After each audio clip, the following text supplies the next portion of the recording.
Madame, Monsieur, bonsoir. Merci d'être avec nous pour ce nouveau rendez-vous de l'information sur la première. Voici les titres de l'actualité. Échec de la reprise de la ligne directe des vols Air Austral entre Paris et Mayotte hier soir. Un nouvel incident technique a immobilisé l'appareil à Roissy. Conséquence, annulation du vol, indignation des voyageurs, mais aussi intervention musclée des policiers pour débarquer un passager. Les images ont fait le tour des réseaux sociaux. Les détails de cette mésaventure dans un instant. Une mission parlementaire à Mayotte depuis 2 jours pour évaluer l'action du gouvernement en matière d'éducation et de culture. 2 députés de cette commission à l'Assemblée nationale ont rencontré différents acteurs de la place pour l'occasion. Comment s'est déroulée la rentrée scolaire? Les mesures gouvernementales sont-elles appliquées localement? Pour en parler, Bruno Studer, président de la commission des affaires culturelles et de l'éducation à l'Assemblée nationale, est notre invité. Rendez-vous tout à l'heure. Quel air respire-t-on à Mayotte? La 4e édition de la Journée nationale de la qualité de l'air aura lieu demain à Mamoudzou. À cette occasion, nous avons rencontré l'association Hawa Mayotte en charge de ce sujet. Reportage à suivre en fin de journal.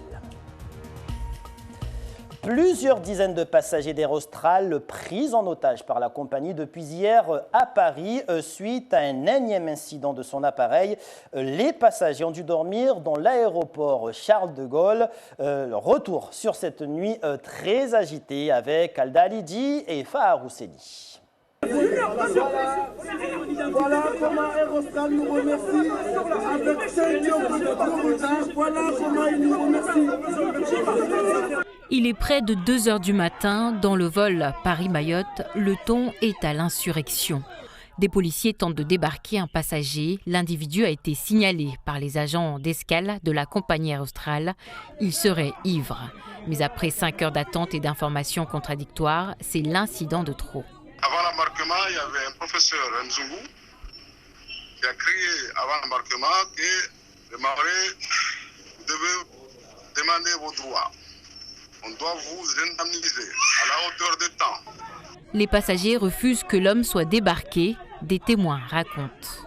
Une fois qu'on a embarqué dans l'avion, tout le monde a embarqué. On était tranquille, il n'y avait pas de souci. Le pilote, il a annoncé qu'on allait partir.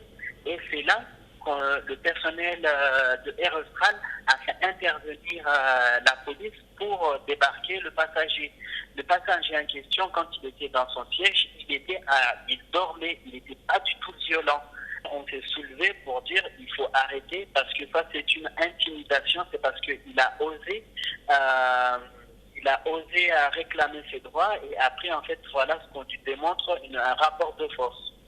L'appareil spécialement affrété pour remplacer le Boeing d'Air Austral encore en révision ne partira finalement pas.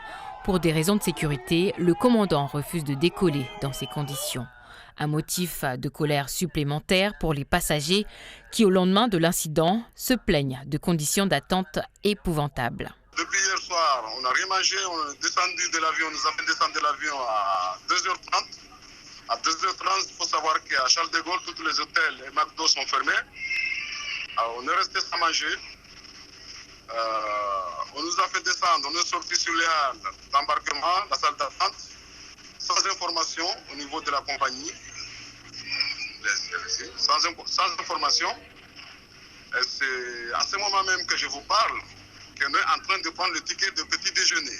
Et vous savez quand est-ce que vous allez repartir? Jusqu'à maintenant, on n'a aucune information là-dessus. Selon la compagnie, l'heure tardive n'a pas permis de restaurer et loger l'ensemble des passagers, seules 18 chambres étant disponibles dans les hôtels de la zone. Une enquête a été ouverte pour déterminer les causes exactes de ces débordements. Et selon la compagnie, les passagers devraient enfin partir avec le vol de 19h, heure de Paris. Air Austral informe également les passagers que le nécessaire sera fait pour procéder à des indemnisations. Un vol annulé hier soir à Paris avec des répercussions immédiates à Mayotte dès ce matin à l'aéroport de Pamandzi. Près de 3 heures d'attente pour 200 passagers au départ de l'île. Ils devaient prendre le même appareil en direction de la Réunion. Vous l'aurez compris, ce ne sera donc pas le cas. Et en attendant, durant plusieurs heures leur vol, ces passagers n'ont pas cessé de s'indigner contre les annulations à répétition des vols Air Austral. On écoute l'un de ces passagers qui s'exprime au micro d'Alda Lidi et Fahar Housseni. On allait partir aujourd'hui à La Réunion, donc on est venu, on partait à 10h, le vol est annulé. On nous a dit qu'on part à 13h, notre vol est bloqué à Paris. Donc là, on est en train d'attendre le vol qui sort de La Réunion, qui va venir nous chercher et nous ramener à La Réunion. On ne sait pas à quelle heure on va arriver là-bas, donc on est là à patienter. Franchement, ça m'énerve. Avec Air Austral, c'est difficile, on paye cher déjà et c'est pas normal avec leur vol, tout ça, c'est pas normal. Il faut gréver. Il faut gréver, il faut qu'ils changent ou bien il faut un autre partenaire avec Air Austral, tout ça, Corsair ou Air France, mais Air Austral, ils déconnent. Et puis, ce fait divers tragique lié à l'immigration clandestine en provenance des Comores. Une fillette a été retrouvée morte sur une plage du nord de Mayotte, âgée de 8 ans environ. Elle a été découverte dans la nuit de samedi à dimanche par des habitants dans des conditions qui laissent supposer que c'est une enfant qui est arrivée en Kwassa, a indiqué la gendarmerie de Mayotte.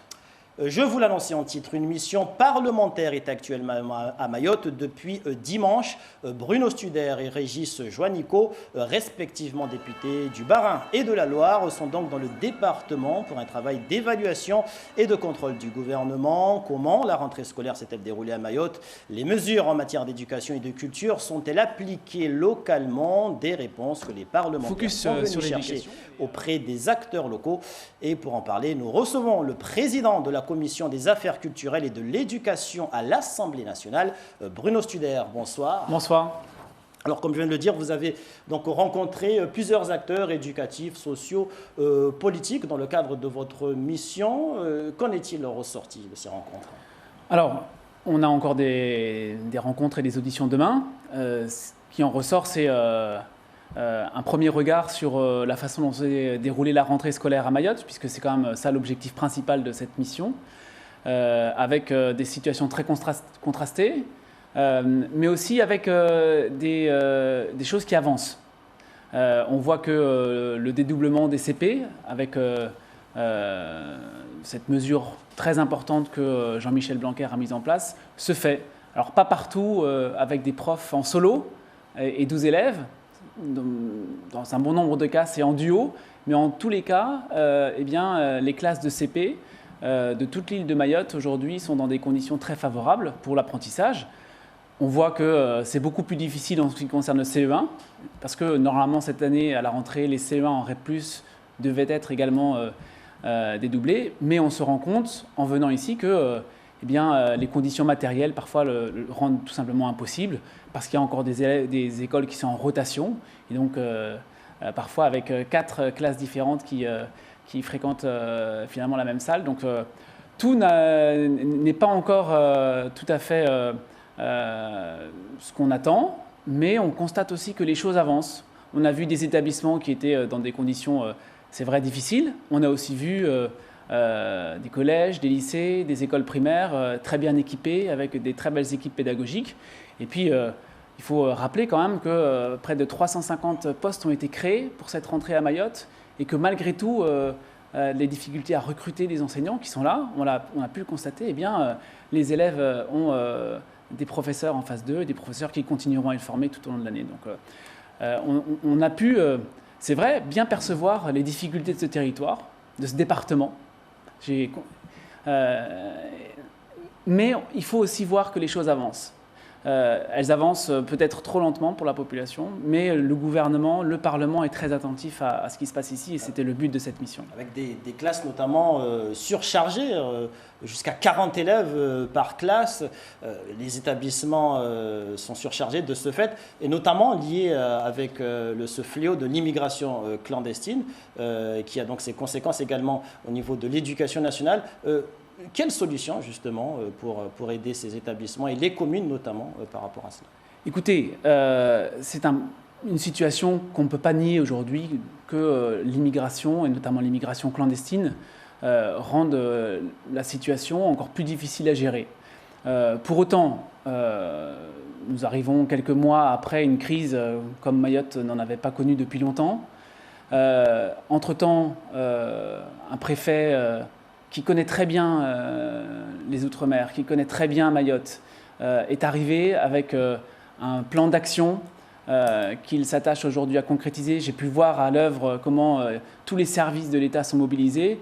Et puis au-delà des services de l'État, le préfet tout seul et l'État français tout seul n'arrivera à rien. Il faut que les collectivités locales soient aussi impliquées dans les solutions qu'on va trouver. Mais on va trouver des solutions. Le département de Mayotte est représenté au Parlement, à l'Assemblée nationale et aux sénateurs. Et les spécificités de ce territoire sont bien prises en compte, puisque le sénateur Tani a fait voter un amendement spécifique concernant le droit de la nationalité. Donc on voit bien qu'il y a des choses qui avancent. Pour autant, moi j'ai trouvé une situation aussi qui ne correspondait pas à un cataclysme, à une situation catastrophique. J'ai trouvé aussi beaucoup d'enseignants, beaucoup de chefs d'établissement qui donnent le meilleur d'eux-mêmes, beaucoup de maires qui sont impliqués pour que tous les enfants puissent aller à l'école. Et vous avez parlé de classes très nombreuses à 40 élèves par classe. Il faut savoir que dans l'Hexagone, il y a aussi des classes à 40. Ce qui est important, c'est qu'elles soient le moins nombreuses possible. Et ce qui est vraiment capital, c'est que quand on commence, quand on est au CP, on soit le mieux pris en charge pour que très rapidement, on puisse être un lecteur et une lectrice. Et ensuite, eh bien, il va falloir accompagner. C'est un chantier de longue haleine, mais j'ai vu tellement d'atouts sur ce territoire que je suis persuadé qu'on trouvera les bonnes solutions. Merci, monsieur le député, d'avoir accepté de répondre à nos questions ce soir. Merci beaucoup. Et nous en venons au bilan des assises de l'islam de France. À Mayotte, des travaux ont été menés durant plusieurs semaines localement. Et aujourd'hui, une réunion s'est tenue en présence de Laïni Saïd Hachim et Daniel Abdou. Des propositions, voire des projets ont été discutés dans les 5 ateliers qui ont réuni les membres du groupe de travail. La construction d'un institut spécialisé dans la formation des imams, la structuration des écoles coraniques et madrassas, le financement des mosquées. Pour les participants, le maintien des spécificités mahoraises en matière de pratique de la religion musulmane est plus que nécessaire. Ce qui est important, c'est de l'harmonisation et puis de faire les mosquées et les madrasas et justement la formation des imams pour ne pas avoir des ambiguïtés entre nous, la société mahoraise. Et puis on a notre spécificité mahoraise, qu'on a l'habitude d'éduquer nos enfants, donc c'était sensible pour moi. Défendre les spécificités de notre île, c'est aussi la position du représentant du gouvernement. La femme et la jeunesse mahoraise doivent avoir leur place dans ces préconisations. Par-delà le débat national sur l'islam en France, c'est-à-dire pour bien faire reconnaître ce qu'est l'islam, ce que sont les valeurs de l'islam, parce que c'est ça le point de départ, c'était montrer ce que sont ces valeurs dans l'organisation de la société pour sortir des mauvaises images qui ont pu circuler au plan national suite aux actes terroristes qui ont pu être commis. Pour montrer qu'ici, il y a un islam vivant qui structure la société, il était important qu'on puisse faire reconnaître les spécificités de Mayotte. Parce que nous n'avons pas exactement la même organisation que sur d'autres parties du territoire. Et je crois que c'est ça qu'il faut mettre en avant et c'est ce que je mettrai en avant. Dessiner ce que sera l'islam de France de demain, c'est l'objet de cette réunion de restitution des travaux des assises de l'islam de France. Un rapport va être dressé et adressé au bureau des cultes du ministère de l'Intérieur. Le préfet de Mayotte, accompagné probablement du grand cadi, iront défendre les propositions mahoraises avant les annonces du président de la République prévues en octobre prochain. Et on en vient à l'organisation de la 4e édition de la Journée nationale de la qualité de l'air. C'est demain, mercredi 19 septembre, qu'elle se tiendra sur la place de la République. Objectif, sensibiliser les citoyens sur les enjeux de cette problématique et l'importance de respirer un air de bonne qualité. L'occasion aussi pour nous de faire un focus sur cette association présente à Mayotte depuis quasiment 4 ans. Génial Atoumani, Géraldine Louis. L'air est-il bon dans le département? Pour y répondre, l'association Awa Mayotte, agréée par le ministère de l'Environnement, a débuté voilà 2 ans une évaluation préliminaire sur la qualité de l'air grâce à cette remorque de laboratoire mobile positionnée actuellement à Koungou, un site parmi tant d'autres. Je suis technicien de laboratoire chez Awa Mayotte. Je suis chargée de la partie technique des appareils, la maintenance, la validation des données. Tous les jours, vous venez dans cette remorque pour vérifier toutes ces installations ou il y a d'autres installations à vérifier ailleurs? Pas tous les jours parce que je peux les contrôler à distance. Donc à partir du bureau, je peux revoir s'il y a une alarme. Et là, c'est dans ce cas-là que je me déplace pour venir voir ce qui se passe. Ce jour-là, un filtre censé protéger l'appareil mesurant les particules de poussières extérieures sera changé. Pour ne pas abîmer ces petits capteurs qui se trouvent dans l'appareil. Donc là, on pouvait voir que le filtre il est très encrassé.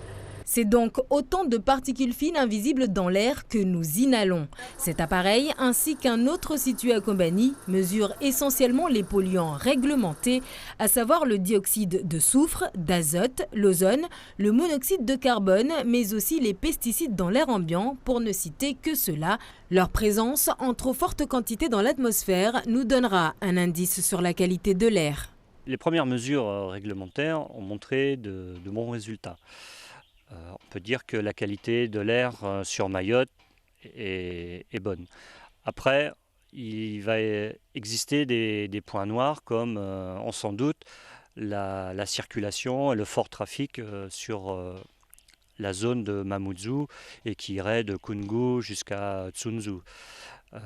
Et un autre point aussi qui serait un peu problématique, c'est la multiplication des feux, des brûlages de déchets verts, de feuilles, mais aussi malheureusement de poubelles, de détritus, de pneus, de matelas, tout ce qu'on peut trouver.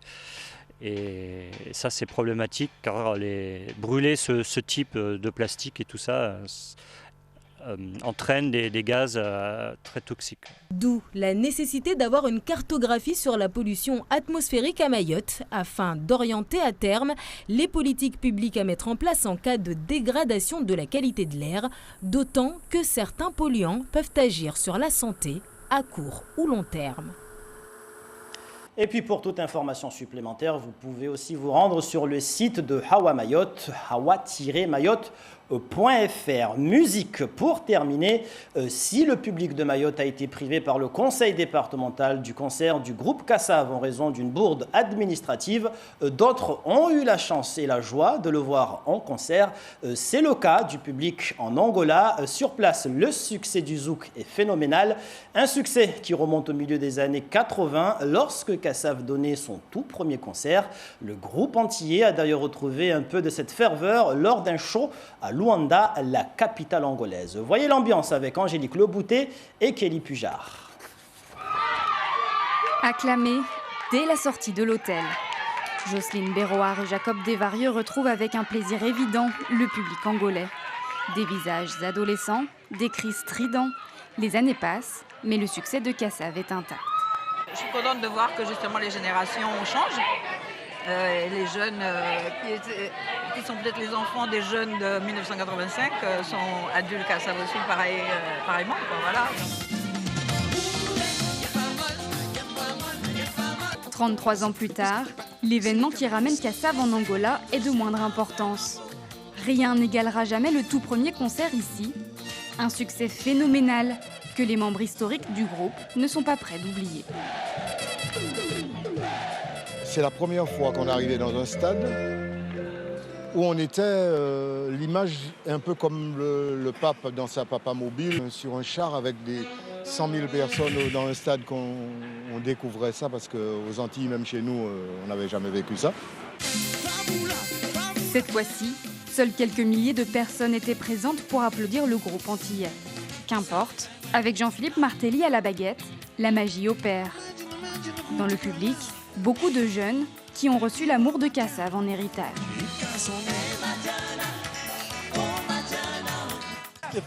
Mon premier concert, c'était Kassav. Je devais avoir 9 ou 10 ans. Je me souviens, il y a longtemps, là où j'habitais avant, mon père avait l'habitude d'écouter leurs chansons. Alors moi aussi j'écoutais et j'ai aimé. 1989, j'étais un petit garçon. À l'époque, la guerre faisait rage en Angola, mais ils sont venus faire un concert. C'était génial. La meilleure chose que j'ai jamais vue.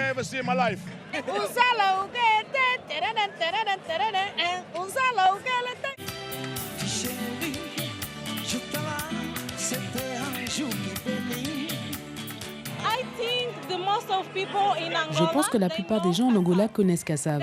Ils sont plus âgés, mais la jeune génération aime Kassav. La preuve, s'il en faut encore une, que Kassav et le zouk ont un bel avenir devant eux.